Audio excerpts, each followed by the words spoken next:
What's up, cool kids? We back in better with another podcast episode. I'm so happy to be talking to y'all, and really, I'm proud of myself, okay? Because one thing that popped off since the last episode is the launch of the Cool Kids Cry 2 campaign. If you follow me on Instagram, then you saw me posting about it last week. But I created the Cool Kids Cry 2 campaign to raise funds to support those who need help in securing aid for therapy services.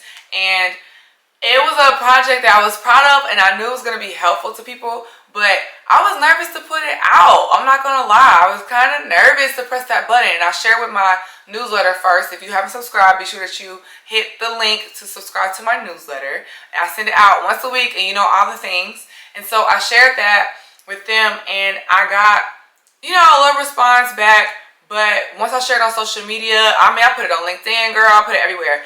And the response that I got back, the donations that I got for it, it just really was a lot. And I think it required me to be a little vulnerable, right? And I shared how I could not pay for therapy anymore. It is February 2023. I have been going to therapy for 3 years now. Wow, therapy 3 years, period. It's giving healing. It's giving awareness. Come on. And with that,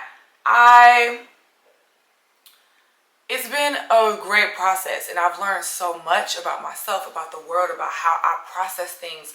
And I am at a pivotal point in my therapy journey where I wanted to keep going in that discovery and in that learning and in that processing. The issue is I'm unemployed. Y'all know that. So I was coming up on the end of being able to prioritize therapy right now according to my checking account. And I got my therapy services covered by somebody very close to me for the next 6 months. And it really was like, dang, that's crazy how God will literally see your need. And if you share where you are, the power in your prose, you profess your truth, you will get the support that you need. You can get the help that you need, and it's very tangible. It'll feel very real, and it'll meet you right in the spot that you're at. You won't have to finesse and finagle and overdo anything to get what you're looking for. And I got that revelation last week. And so getting that right before posting the Cool Kids Cry 2 campaign was really dope. And I saw a word actually from Pastor Travis Green, and it said, sow in the direction of your need. When you have a need, it can get really easy to continue to focus on what you need and to have every sign around you look like it's pointing toward the fact that you don't have it. But when you sow in the direction of your need, if you need money and you happen to give money to somebody, or if you are wishing that you could spend more time with loved ones, with friends, with family, but that you give of your time, when you sow in the direction of your need, you find that things come back to you. And so I was working on the campaign, and I was typing out what I was going to say, and I was creating the graphic for it so I could post that on social media. And as I'm doing that, I was sowing in the direction of what I needed, and then I was met with the need. Like, my need is met. And because of that, I know that this campaign, I'm trying to raise $3,000 to pay for people's therapy services. And who knows, I could succeed that with y'all's help. And so if you have the ability, I would love for you to click the link and donate any amount that you can to the Cool Kids Cry 2 campaign. Cool Kids inspire you. They do dope things. There are people in your circle, people that you follow on social media that are inspiring to you, and every time they do a creative project, it's dope. But Cool Kids Cry 2, people go through things, and a lot of times, unfortunately, it can be a silent going through, or even if it's not silent, you might know a little bit, but all the details are not going to be spelled out and clear. And therapy is a space, it's a casing where you're able to unravel in a safe and productive way. But it can be deprioritized if you're in a financial struggle. And so I want to be sure that I can kind of stand in the gap with people, stand in solidarity, but also in a place of sympathy and empathy, because I'm there also to say that it's okay. But I want to be there with them. Like, I don't want people to vent to me. Like, please go to a professional and in a space that is safe for you to do so. And so that is why the Cool Kids Cry 2 campaign was created. And I would love for your support. So be sure that you click the link. Share. If you can't donate, share the link. Share the post with people. If you don't follow me on Instagram, it's at Power and Prose Podcast. You'll see it there. And just share it on your stories. And who knows who will see it, who will be moved, and who can help us stand in this mission to help people be able to pay for therapy. All right, so I want to talk about being so for real. Please be for real. When I say that to my friends, you get it. It's like, no, you need to be serious. Or somebody sends me a TikTok, I'm like, be serious. Like, you know, it's just like it's a call to action for you to get it together. Or I'm acknowledging that there's something off, there's something fake, there's something startling by what was said. And most of the time when we tell somebody else to be for real, it's because we didn't see something fraudulent. We didn't sit something that's a little eh. I want us to be so for real. And I've had to tell myself that, like, be for real. Des, like, how you feel? What's going on for you? And as I've been growing, as I've been in relationship with people, community with people, and just expanding in this space, my relationship with myself, my relationship with God, I'm having to be so for real about what that feels like and where I am. And it can feel a little uncomfortable, I'm not gonna lie. It causes things to come up and rise to the surface. And once it's there, I'm like, all right, what am I doing with this? And I just really refuse to accept fakeness or incomplete truths from myself. And that's the thing. I have been very truthful. I like to think that I'm very transparent. And my vulnerability is a space that I have been playing in and expanding in over the past few months, and who I share things with, what I share, and not shaming myself or feeling bad after I share. And that is something historically that I've done. I done told one of my best friends something, and after, be like, now why you say that? You shouldn't have shared that, because now she can follow up. Or now she knows that you had that thought, that was kind of negative and was kind of dark, girl. Like, you went to a dark place, and now they know how dark your mind can go. Why did you share that? And every time that I did that, after I shared something with somebody, I took my own power back from me, instead of being like, look at you. Look at you. I'm so proud of you for sharing that part of your truth. I'm so proud of you for owning the completeness of your story and not putting a shadow on one half and putting a light on the other half. And in the world, especially as Black women, that can be the rhetoric that we get, is you can be you, but don't be you too much. You can share this thing, but your voice and your tone has to be a certain way so I can accept it. And there's a lot of policing that happens. And it's very, very hurtful. I think it's even more hurtful when we do that policing to ourselves, when we do that silencing to ourselves. And that's part of the emotional work, is accepting your complete truth for you before you even put it out. And your emotions, your thoughts, your actions, they're all tied together. They're tethered. You can kind of undo one piece and see why it happened that way, but it's going to tie back to the root. And the root is what I want to address today, because if we can accept the whole truth and be so for real about it, no matter how bad it may seem or what the cultural standard or norm is, it'll take us far. There are a few things that can happen. One, you can start to process. So you can say, hey, I'm feeling kind of wet right now, and it's coming down from above me, and it's coming down a lot. So you start to process, right? And how does that wetness make you feel? Is it cold? Is it a heat that's attached to it? And so you can just kind of process the things around you. You don't have to do anything with them. You don't have to share with other people that you're processing or what you're processing. It's just the fact that it's happening at all. Once you begin to do that, you can go to the next phase, which would be naming. You go from it's wet and it's cold and it's coming down at a slant to I'm in a storm right now. So you can go from I am upset to I was hurt by the fact that this thing happened to me and it's showing up in this way. But it all comes from just processing first, right? To opening up your eyes, all of your senses, and doing so in a place that allows you to take in all the stimulus that's happening around you. And that can be overwhelming alone. It's just taking in all the things that seem to be going on in your space. And what overwhelms us even more, at least for me personally, is trying to do that and name at the same time. Sometimes I don't have the words for how I feel because I haven't even processed how I feel. Sometimes I am trying to share with somebody, and as you share, you need to communicate. You need the language. You need to name.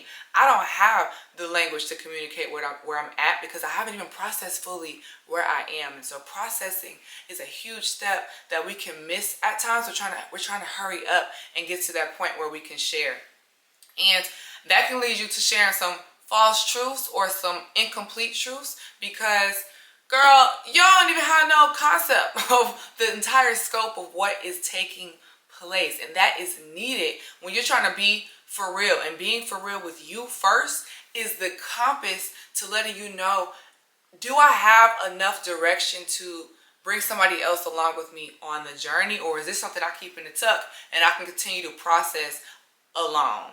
So processing is key. Naming would be next. And then we have moving.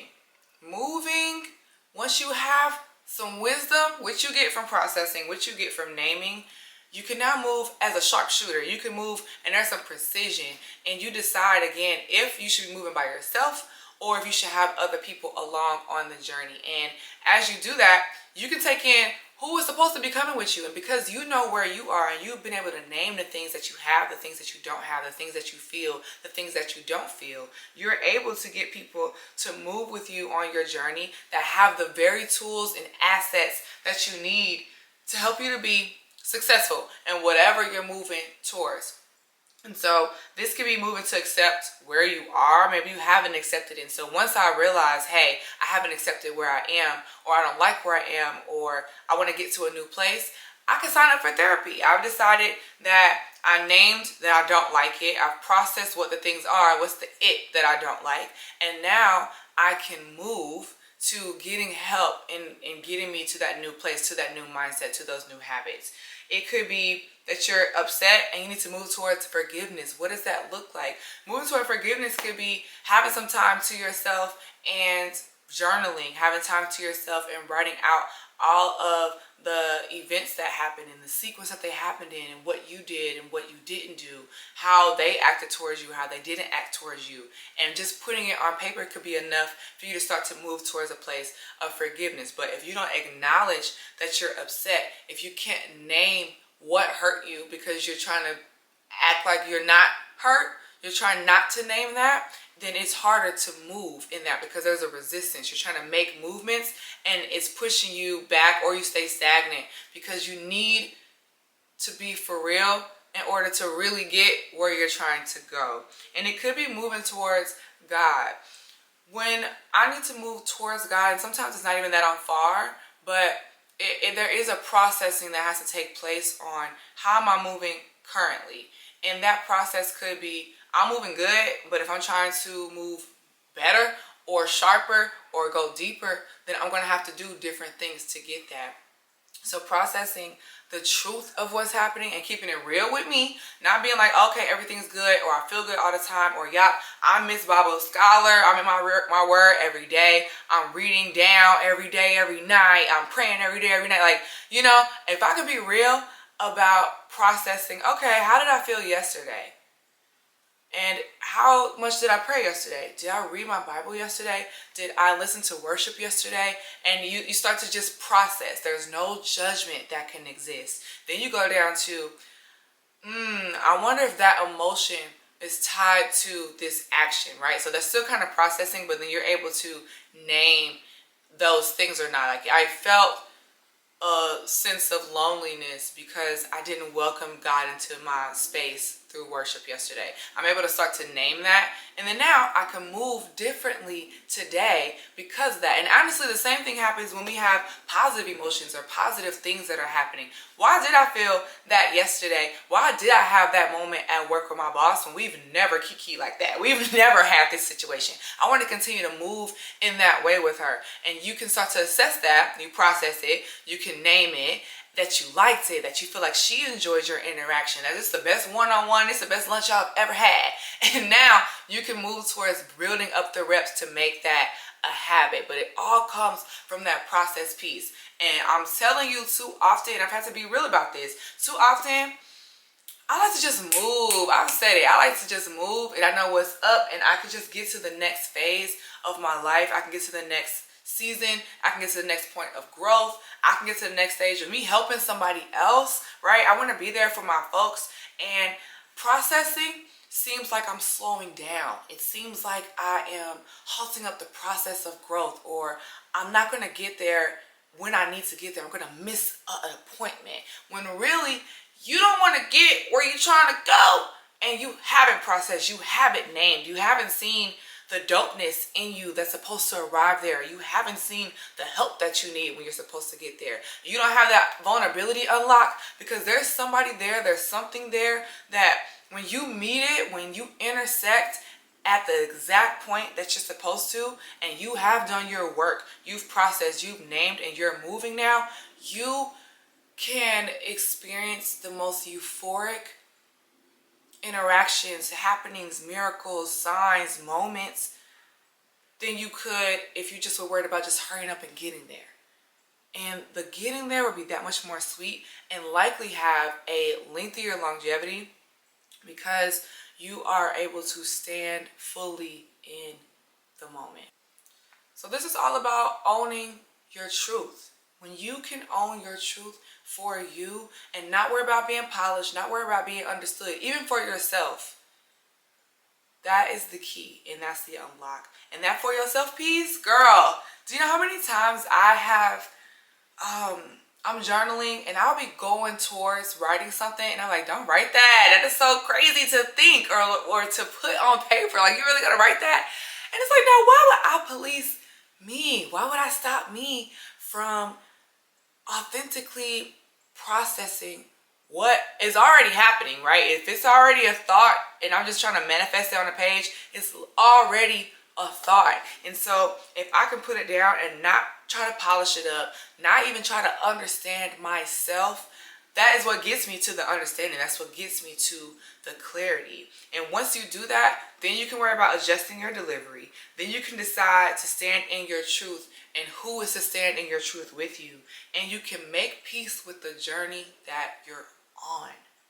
Making peace with your journey only happens when you acknowledge that you're even on the road, babe. If you can't acknowledge that you're on the road, how is there acceptance? How can acceptance be a partner with you on that journey? How can peace be a partner with you on that journey? We talk about having joy and calm in the middle of the storm. How can those things happen when you won't acknowledge that a storm is even taking place? Or if you're at peace and you want to continue to be at peace, but you're not acknowledging that you're in a new area, a new phase, and you're just kind of going business as usual, even though a leaf has been turned, you've been delivered from something, and you haven't given thanks for being delivered from something when you have encountered a newness with a friend, and you haven't been like, you know what?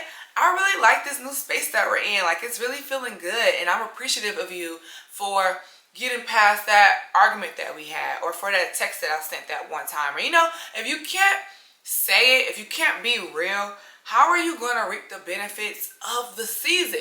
Every season that we are in, every moment, every encounter, every interaction has benefits for you. Y'all, I've said it. God don't play by us. He don't just have us doing things. He don't have us just walking down roads and paths just to have us there. If you found yourself somewhere this morning, you were supposed to be there. And so if you're there anyway, if you're feeling the feelings anyway, if you are at this divine moment, why not get everything that you're supposed to get? Think about making a doctor's appointment, and you show up to a doctor's appointment and they're calling your name. There is a room. They got your charts in there, and they have assessed what you are needing. They've already called your insurance company. Like, they are ready and set up to service you. The thing is, they're ready to service you. Imagine if you are on time for your appointment. You've signed in and you're in the lobby, and when they call your name to service you in this moment, in this appointment, you just stay in the lobby when you're supposed to be in the room, in the place that has your name, your situation, your history outlined, and that there is a conversation, that there is a development for your future that could be had in that room. And you're there, but you're not there because you stayed in the lobby. That would be foolish. That would be crazy. There's some work that needs to be done. When you go to the dentist and you go there for a cleaning, even if it's just a cleaning, that's work that could be done. And it could be done at a more advanced rate than you brushing your teeth in your house, right? And if you are there and you don't get the cleaning and then you leave, you have done work. You didn't use up your gas. You didn't use up your energy. You have halted you being able to do other things because you made it to the spot you're supposed to be and you were on the journey, but you didn't reap all the benefits. And we can do that a lot of times when we start something and then we stop, or we notice something we might have started to process, but that process, it can seem like too much, and so we don't start to name things. And so we're just kind of sitting there with these feelings and these emotions. We're kind of sitting there with the awareness that that person didn't text me back and I didn't like that, but we didn't name, I'm a little insecure, or I need to be affirmed, or I whatever. You haven't named it, and so you can't move forward. You definitely can't move forward in power. And so we unknowingly sometimes invite in stagnancy. We invite in regression, right? We're on a path of growth, and then you stop because it's overwhelming, or it seems intimidating, or it seems like too much in the process. You just want to unsubscribe from it. And the thing is, it's already happening. You're just in the lobby now when you're supposed to be in the room. And so if you can't be real with you, I don't know who you're going to be real with. I don't know who you're going to be real with. You can't even be real with God if you can't be real with you. And if you can't be real about where you are, how you feel, how long you feel that you've been there, what you like about the moment, what you don't like about the moment, it can be that much harder to communicate with other people. And a lot of us are in spaces and moments where it is calling for us to communicate with other people. We are in community with people. We're in community with folks on our job. We are in community with our families. We're in community with our friends. We're in community even as we're doing side hustles. I've been talking to more creatives that are doing YouTube channels and that are doing podcasts and speaking engagements. And so we're in community with each other. And as you do that, people want to hear from you and they want to know where you are. And I'm finding that people are really pulling on the parts of me that ain't cleaned up. Like, they're not cleaned up, they're not polished, I don't have it all figured out. And they are not only desiring to hear from me in those spaces and pockets, but they are holding space for me to do so.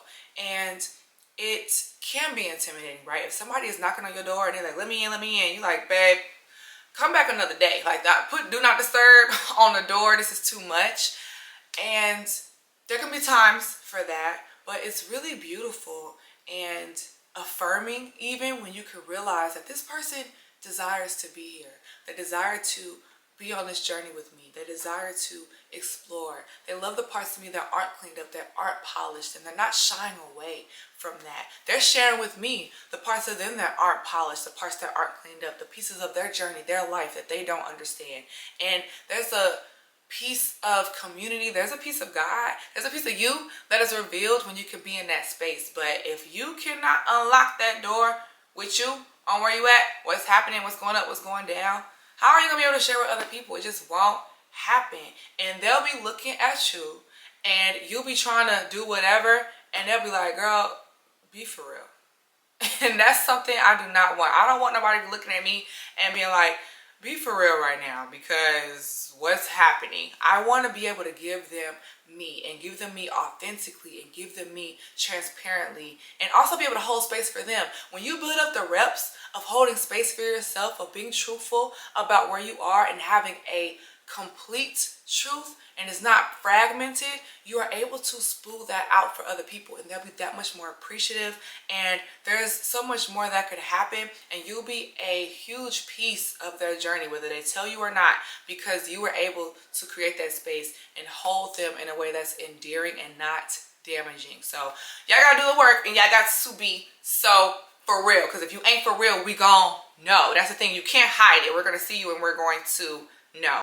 Stand in this part of your journey. Stand in this part of what you're feeling. Stand in these emotions. And don't sit, because if you sit, you might get stagnant. You might start to get a little too comfortable with where you are, right? Even with good things, don't sit in it. You want to stand. And when you stand, you have a different viewpoint. I'm sitting on my couch right now, and so what's in front of me is different than if I was standing. I'll have a different viewpoint. There's mobility that you can have, so I can move a little bit, right, as I'm sitting down. But if I stand up, now I have a different range of motion. When you stand in something, you're able to move at a different rate, at a different pace. You are able to pull things in that you couldn't pull in if you were sitting, and you are able to go that much further. And it can be at a good pace, right, and not in a rush, but then it's also not in a way that will be holding you back. So stand fully in your power and in your realness, in your rawness this week. It will bless you, and it will bless those around you. Quick reminder, if you haven't already, be sure that you click the link and support the Cool Kids Cry Too campaign. Me and all the cool kids will really appreciate it as we are raising funds for those who need help paying for therapy services. The campaign will be going through February, so you got a little bit of time and 2 more paychecks to get into it, and we will be giving out the funds in the month of March. So I am so excited. To everybody that you know, and if you have donation matching at your job, send it to those channels, some Slack groups, your Google Meets, your teams, all of that, because I want to get as many people involved in this campaign as possible. Also, if you haven't already, subscribed to the Prose and Praise Pages newsletter for a little bit of encouragement throughout your week. And you can follow me on Instagram to keep up with all the cool kid happenings that are going to be dropping as we continue to go on this journey of me standing in my power. So remember to profess your power, and there's power in prose. See y'all next time. Bye.